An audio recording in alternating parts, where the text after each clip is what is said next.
Congratulations, congratulations ẹ̀yin olólùfẹ́ mi, congratulations, congratulations. Ẹ wò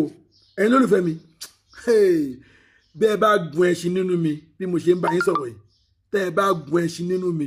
ẹ ní kọsẹ̀. Ọlọ́run ṣé àwọn kí mo sọ fún yín pé mò ń padà bọ̀ very soon láti wá fún yín ní àbábọ̀ nǹkan tó bá ṣẹlẹ̀ ní kóòtù lénìí kó má jẹ́ wípé yàmù máa scatter tí wọn ò bá ti fi Alhaji Hamzat Oríyọmí sílẹ̀ àti Queen Naomi àti Prince Pascal. Ẹ̀yin olólùfẹ́ mi, ṣẹ́rí mi ò kàn láìkí kí n máa play fídíò lórí platform mi ni because mi ò mọ̀gbà tí wọ́n máa kọ copyright. Tẹ́ ẹ bá rí ogunlọ́gọ̀ àwọn èrò tó ya lọ sí kóòtù lénìí, tẹ́ ẹ bá rí ogunlọ́gọ̀ àwọn èèyàn tó ya lọ sí kóòtù lénìí, Ọlọ́run ò níbo lójú ẹ wà? Àṣé Alhaji Hamzat Oríyọmí àti Queen Naomi wọ́n nẹ́rọ̀ ọ̀fẹ́ lára. Gbogbo ẹ̀yin abiyamọ ayé, gbogbo ẹ̀yin tẹ́ ẹ gbàdúrà fún Alhaji Hamzat Oríyọmí àti Queen Naomi àti ọ̀gá principal, gbogbo àwa tá a gbàdúrà fún wọn, àdúrà wa ti gbà, àdúrà wa ti gbà. Ṣé rí èrò tó wà ń bẹ̀ yẹn lénìí tó bá jẹ́ wípé wọ́n hesitate? Ṣé mo pé mo sọ̀rọ̀ yẹn nínú fídíò tó kọjá? Mo ní tí wọn ò bá fi lè gba béèlì wọn lénìí, àfàìmọ̀ kó má dìjà gbòòrò, àfàìmọ̀ in fact kí kóòtù má dàrú lénìí. Ṣé mo pé mo sọ bẹ́ẹ̀? Bẹ́ẹ̀ ni pé mo ti mọ̀ ni. Tẹ́ ẹ bá rí adúrú èrò tó wà ń bẹ̀ lénìí, tẹ́ ẹ bá rí ogunlọ́gọ̀ èrò tó wà ní kóòtù lénìí, ibẹ̀ yẹn lẹ máa ti mọ̀ wípé Alhaji Hamzat Oríyọmí wọ́n néèyàn. Queen Naomi àwọn èèyàn dúró tì wọ́n. Ẹ̀yin olólùfẹ́ mi, ọ̀tá ò bá yọ̀ mí, orí ló yọ mí, Ọlọ́run ni ò jẹ́. Èrò àwọn ọ̀tá ó ti dòfo. Kí ni mo tọ́ fún yín ẹ̀yin olólùfẹ́ mi? Èrò àwọn ọ̀tá ó ti di òfo. Àwọn pípù yìí ní orí èrò, èèyàn nífẹ̀ẹ́ wọn. Àròpá wa tá a wà lórí social media nìkan la nífẹ̀ẹ́ wọn ni. Èní ni mo mọ̀ wípé àwọn pípù yìí wọ́n nẹ́ràn ọ̀fẹ́ lára. Ẹ̀yin olólùfẹ́ mi, mo gbàládùá fún yín lẹ́ẹ̀kan ṣẹ̀ṣẹ̀ pé oore tẹ́ ẹ máa ṣe tó máa dìbì mọ́ yín lọ́wọ́, ọba mi Èdùmàrè ò ní jẹ́ kẹ́ ẹ ṣe. Ẹ ní ṣoore ṣe o, ẹ ní ṣoore ṣe o. Ẹ wo nǹkan tó oore fẹ́ dì mọ́ wọn lọ́wọ́, ẹ wo nǹkan tó oore fẹ́ dì mọ́ wọn lọ́wọ́. Àmọ́ victory at last, victory at last. Congratulations, congratulations, congratulations, congratulations. Mi ò mọye ìgbà tí mo lè ṣe congratulations ẹ̀yin lólùfẹ́ mi. Tẹ́ bá kàn mọ̀ bí inú mi ṣe ń dùn, inú mi kàn ń dùn ni. Olúwa ò ṣe, Ọlọ́run jẹ́wọ́ agbára ẹ̀, Ọlọ́run jẹ́wọ́ agbára ẹ̀. Ìmọ̀ àwọn ọ̀tá dòfo. Ó yá gbogbo ẹ̀yin ọ̀tá, ṣé ẹ ti rí pé ìmọ̀ yín dòfo? Ọlọ́run jù yín lọ. Ẹni tọ́lọ́run ò lè mú, Ọlọ́run ò tí ì dá. Ọmọ olóore ò gbọdọ̀ jì sí kòtò, ọmọ olóore kò gbọdọ̀ jì sí kòtò. Ẹ wo bẹ́ẹ̀ ṣe fẹ́ fi oore sú ibi sú àwọn olóore lórí pé wọ́n ṣoore. Ẹ wo bẹ́ẹ̀ ṣe fẹ́ fi ibi sú wọn. Ẹ̀yin lólùfẹ́ mi, ẹ jọ̀ọ́, àsìkò dé tẹ́ máa tún bá mi share fídíò yìí, ẹ bá mi share wotowoto, ẹ bá mi share wotowoto, ẹ bá mi subscribe wotowoto, ẹ share káwọn èèyàn gbọ́ pé Ọlọ́run ti gbògo. Ẹ share káwọn èèyàn mọ̀ pé Ọlọ́run ti gbògo. Congratulations, congratulations. Wọ́n ti fi Alhaji Hamzat Oríyọmí àti Queen Naomi àti ọ̀gá principal school yẹn, wọ́n ti fi gbogbo wọn sílẹ̀ báyìí. Àmọ́ bail condition wọn, gẹ́gẹ́ bẹ́ẹ̀ kú ti ṣe mọ̀ tẹ́lẹ̀tẹ́lẹ̀ pé kò sí bọ́n ṣe máa sọ pé wọ́n fẹ́ gba béèlì wọn tí wọn ò ní onídùúró. BBC Yorùbá òun ló interview lọ́ọ̀yà Alhaji Hamzat Oríyọmí, so ibẹ̀ ni mo ti rí ìròyìn yẹn kà. Lénìí ǹjẹ́ jẹ́ mọ̀ pé ilé ẹjọ́ méjì òun ló dúró sí kóòtù yẹn lénìí. Ilé ẹjọ́ méjì ni wọ́n parapọ̀ ni wọ́n dá ẹjọ́ yẹn lénìí. Ilé ẹjọ́ tó kọ́kọ́ gbé Alhaji Hamzat Oríyọmí àti Queen Naomi lọ tí kò jẹ́ kán gba béèlì wọn, kó tó di pé wọ́n charge ẹjọ́ yẹn sí high court ilé ẹjọ́ yẹn pẹ̀lú high court wọ́n jọ wà papọ̀ lẹ́nìí ni gẹ́gẹ́ bí ìròyìn tá a gbọ́ ẹ̀ṣẹ̀ yẹn lé ní. èjì wọ́n wá fún Alhaji Hamzat Oríyọmí ní bail condition ẹ máa gbọ́ àwọn bail condition yìí o ṣe ra àwọn ìjọba wa ìkà ni wọ́n wọ́n mọ nǹkan tó ń ṣe wọ́n mọ nǹkan tó ń ṣe kò ń ṣe nǹkan tó ṣẹlẹ̀ yẹn òun náà fi tì wọ́n mọ́lẹ̀ ohun tó fẹ́ ṣe ti wà nù wọn wọ́n ti ń wà wọ́n dẹ tẹ́lẹ̀tẹ́lẹ̀ ẹ máa gbọ́ bail condition wọ́n ní Alhaji Hamzat Oríyọmí ó nídìí onídùúró méjì tó máa dúró fún un tó dẹ̀ ń gbé ní ìlú Ìbàdàn wọ́n dẹ̀ gbọ́dọ̀ tọwọ́ bọ̀wé pé Alhaji Hamzat Oríyọmí kò gbọ́dọ̀ sá lọ wọ́n ní kán tọwọ́ bọ̀wé pé ìwé ìrìnnà àwọn méjèèjì àwọn onídùúró méjèèjì yẹn o ìwé ìrìnnà wọn wọ́n gbọ́dọ̀ drop ẹ̀ tó bá ti wá drop ẹ̀ tán wọ́n á wá kọwọ́ bọ̀wé pé àwọn dúró fún Alhaji Hamzat Oríyọmí àti ẹ̀ mọ̀ pé ìyẹn normal ohun tó yẹ kán ti ṣe tipẹ́tipẹ́ ohun tó yẹ kán ti ṣe láti bẹ̀rẹ̀ òun náà ẹ̀ṣẹ̀ wá ń ṣe ẹ̀ṣẹ̀ yẹn lé ní. wọ́n wá tún sọ wípé kán tún kọwọ́ bọ̀ wípé tí Alhaji Hamzat Oríyọmí tó bá sá lọ níbo ló ń sá lọ ẹni tó nífọ̀n tó ní ìkànnà ẹni tó nílé iṣẹ́ níbo ló ń sá lọ ẹ̀ta máa gbọ́ lọ wọ́n ní tí Alhaji Hamzat Oríyọmí tó tán bá sá lọ àwọn méjì tó dúró fún wọn yẹn wọ́n máa san 10 fún ìjọba Alhaji Hamzat bá fi lè sá lọ wẹ́ ẹ jẹ́ ká tiẹ̀ sì gbà pé àwọn yẹn náà ó tún sì ń dà ẹ tó wá gbọ́ another bail condition tó tún fún wọn o wọ́n ní Alhaji Hamzat Oríyọmí tó wọ́n ti mọ orí èèyàn tó jẹ́ wọ́n ti mọ̀ wípé ó máa fọ́gbà yán ga gbogbo àṣírí wọn ló máa tú wọ́n tún wá fún ní àwọn another special bail condition ẹ máa gbọ́ o wọ́n ní Alhaji Hamzat Oríyọmí ó gbọ́dọ̀ ṣe fẹ́m gbogbo nǹkan tí ojú ẹ̀ rí nínú agodi ẹ̀wọ̀n tó wà gbogbo nǹkan tójú ẹ̀ rí gbogbo nǹkan tétí ẹ̀ gbọ́ kò gbọ́dọ̀ sọ pẹ́kẹ́ fẹ́nibọ́dì kò gbọ́dọ̀ sọ pẹ́kẹ́ fẹ́nibọ́dì ẹni olùfẹ́ mi ẹ jẹ́ ká ti bí ìṣáná kí èso ògùn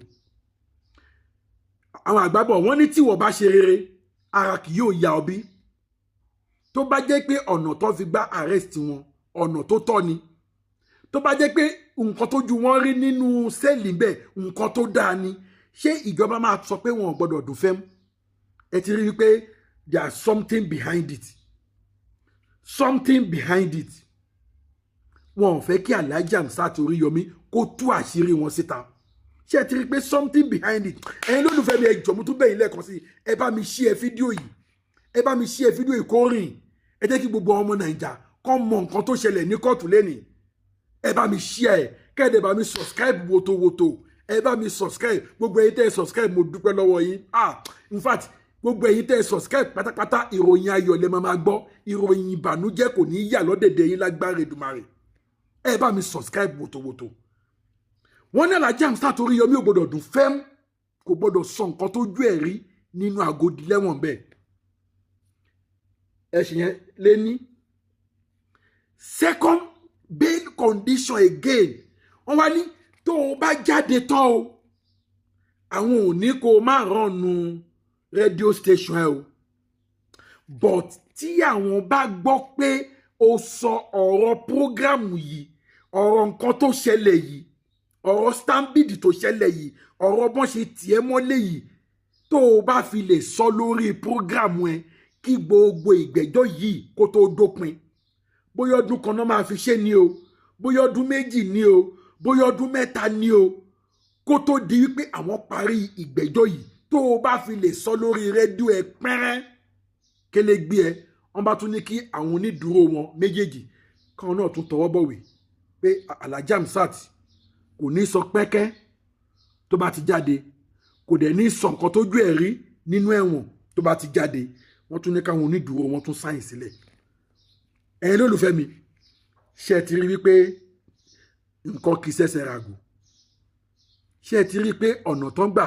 arrest àwọn Alhaji ṣé ẹ ti rí pọ́nà tí ò tọ́ ni ọ̀nà tó ń gba arrest Alhaji Hamzat Oríyọmí àti Queen Naomi ṣé ẹ ti rí pé ọ̀nà tí ò tọ́ ni ẹ má gbàgbé bàbá wa Fálànà wọ́n ti wá sọ wípé kò yẹ kán tì wọ́n mọ́lé tí àwọn ìjọba fún ara wọn náà dẹ̀ mọ̀ ṣe báwọn náà ni wọ́n ṣòfin àwọn náà ni wọ́n tún rófin ṣé ẹ rí wípé òfin ò mà lágbára ní Nàìjà ó lójú àwọn tí òfin mú ẹni tó bá fẹ́ kófin mú lòfin máa mú because tí ò bá jẹ́ bẹ́ẹ̀ òfin tó bá mẹ́rú ló yẹ kó mọ́mọ́ òfin tó bá de gọ́fúnà ló yẹ kó de aráàlú òfin tó bá de pírẹsidẹ́ǹtì ló yẹ kó de aráàlú but òfin táwọn yẹn ọ̀tọ̀ òfin ti táwọn yẹn ọ̀tọ̀ can you imagine òfin títí wọn yẹn ọ̀tọ̀ òfin tàráàlú ọ̀tọ̀ ṣe ti gbọ́ because tí kò bá jẹ́ bẹ́ẹ̀ ni kò yẹ kán tì wọ́n mọ́lé wọ́n ní wọ́n lè arrest wọn but kò yẹ kán tì wọ́n mọ́lé ẹ wá wò torí pé wọ́n mọ̀ pé nǹkan táwọn ṣe ò dáa ẹ wo orú condition tí wọ́n fún wọn BBC Yorùbá òun ló tú àṣírí yẹn o nígbà tí wọ́n interview lọ́ọ̀yà Alhaji Hamzat Oríyọmí ẹ tún wá ṣe yẹn lé ní ẹ tún ṣe yẹn bẹ́ẹ̀ ǹjẹ́ jẹ́ mọ̀ wípé ẹ̀sùn mẹ́rin ni wọ́n kà sí wọn lọ́rùn tẹ́lẹ̀tẹ́lẹ̀ ẹ̀sùn mẹ́rin ni wọ́n kà sí wọn lọ́rùn tẹ́lẹ̀tẹ́lẹ̀ asat alẹ́ àná wọ́n tún ti wá another 18 ẹ̀sùn again wọ́n tún ti join ní ẹ̀pọ̀ mọ́ mẹ́rin tó wà lẹ̀ ṣe rí i pé wọ́n dìídì fẹ́ finish Alhaji Hamzat Oríyọmí ni nígbà tẹ́ ṣàgèyàn lẹ́sùn mẹ́rin asat alẹ́ àná ẹ tún ti lọ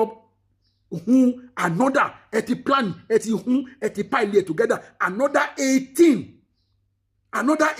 ẹ̀sùn plus 4 making 22 ẹ tún ti plan yẹn ẹ tún ti join yẹn mọ́ ẹ̀sùn yẹn ṣe ti rí pé àwọn pípù yìí wọ́n really fẹ́ finish Alhaji Hamzat Oríyọmí àmọ́ orúkọ ẹ̀ Ògbélékè Oríyọmí orí dẹ̀ ti yọ wọ́n báyìí ṣe pé gbogbo yín ẹ ti fail gbogbo yín ti fail gbogbo yín ẹ ti fail gbogbo ẹ̀yin ọ̀tá Olúwa ti dójú tì yín congratulations Alhaji Hamzat Oríyọmí Queen Naomi ọ̀gá principal mo bá yín yọ̀ mo bá yín dúpẹ́ ogun tó ti ṣẹ́ yìí kò ní gbérí mọ́ lágbára Èdùmàrè gbogbo àwọn tó bá tún sọ pé kí ogun yìí kó tún gbérí gbogbo àwọn tó bá tún fẹ́ jí ogun tó ti sùn yìí ní agbára Ọlọ́run Olúwa o ẹ bá wa jẹ́ kán bógun lọ ẹ bá wa jẹ́ kán bá ogun lọ tó ogun eléyìí ti ṣẹ́ kò dẹ̀ ní gbérí mọ́ wọ́n ti gbogbo àwọn tó bá tún wá sọ pé àlógún iṣẹ́ àwọn tó fẹ́ jí àwọn tó fẹ́ gbé dìde Olúwa o ẹ jẹ́ kán bá wa bógun lọ ẹ bá wa kílẹ̀ wọn pẹ̀lú ogun kógun omi kàn jẹ́ kógun omi congratulations inú mi kàn dùn ni Ọlọ́run inú mi kàn dùn ni ẹni tó lè fẹ́ mi ẹ ṣe gan bẹ́ẹ̀ ṣe ń bá mi share fídíò yìí mo dúpẹ́ lọ́wọ́ yín gan bẹ́ẹ̀ ṣe ń jẹ́ kí gbogbo ọmọ Nàìjíríà kó mọ nǹkan tó ń ṣẹlẹ̀ ẹ túbọ̀ máa jẹ́ ká máa share ká túbọ̀ máa ṣe bẹ́ẹ̀ ẹ máa subscribe wotowoto tó bá yẹ pé a ti ń ṣe báyìí láti bí almost 20 years back ni ó possible ká má bára wa nírú condition tá a bára wa yìí but à ń bẹ̀rù ẹ mọ̀ bó ṣe kọ́ wa ní ilẹ̀ Yorùbá má yàjú ságbà má sọ̀rọ̀ ságbà má ṣe nǹkan tí ò dáa ẹ má ṣe kinní kan má ṣe gbá kan ìbẹ̀rù yẹn ti wà lọ́kàn wa òun ló ń jẹ́ kí àwọn ìjọba wa káwọn alágbára yìí kọ́kọ́ máa jẹ wá máyé kọ́kọ́ máa tẹ̀ wá mọ́lẹ̀ but now àwa náà ti gbọ́n ojú ti là ẹ jẹ́ ká tàṣírí wọn ẹ ṣí ẹ fídíò yìí ká tàṣírí wọn ẹ jẹ́ ká gbára wa lọ́wọ́ wọn àwọn àgbà náà nà bọ̀ wọ́n ní mi ò lè wá kú kò lè jóye lé bàbá ẹ̀ níjọ́ wo la fẹ́ ṣe gbogbo lè dà àwọn bàbá wa ti fèèlì wa ṣáwa náà tó máa fèèlì àwọn ọmọ wa Nàìjíríà go better igo better láti 1960 tá a ti gbòmìnira ó dẹ̀ ń get worst adẹ̀wà lórí pé ada almost 60 years ẹ wo bí tá a bára wa léni nínú ẹ̀ ni wọ́n bí wa sí nínú ẹ̀ la dàgbà sí inú ẹ̀ làwọn náà tó ti ń bímọ sí ṣé bá ṣe tún fẹ́ filẹ̀ fáwọn ọmọ wa náà lélẹ́yìí òun mo ṣe ń bẹ gbogbo ẹ lólùfẹ́ mi ẹ jẹ́ ká tó àṣírí wọn síta ẹ jẹ́ ká ṣí ẹ fídíò yìí ẹ ṣí ẹ kó go viral ká tàṣírí wọn ẹ wò bí èrò ṣe ya ní kóòtù lẹ́nìí ṣé àwọn tí mo sọ fún yín mo ní tó bá jẹ́ pé wọn ò jẹ́ kán gba béèlì wọn lẹ́nìí ni ẹ bá rí nǹkan tí ó bá ṣẹlẹ̀ ń bẹ́ẹ̀ lẹ́nìí mo ń gbọ́ wọn conversation wọn ìyá kan pé ọlọ́run yọ yín lẹ́nìí tó bá jẹ́ pé ẹ fún wọn ní béèlì ni ihun tí ojú lọ́ọ̀yà yẹn máa rí adájọ́ ihun tí ojú adájọ́ yẹn máa rí lẹ́nìí ọlọ́run ló mọ nǹkan tó ti plan àwọn tó sọ tiwọn síta nìyẹn o how much more àwọn tí wọn ò sọ tiwọn síta èmi mọ̀ pé ká ní wọn ò jẹ́ kán gba béèlì wọn ni lálà máa lù bẹ́ẹ̀ lẹ́nìí akutuku máa kú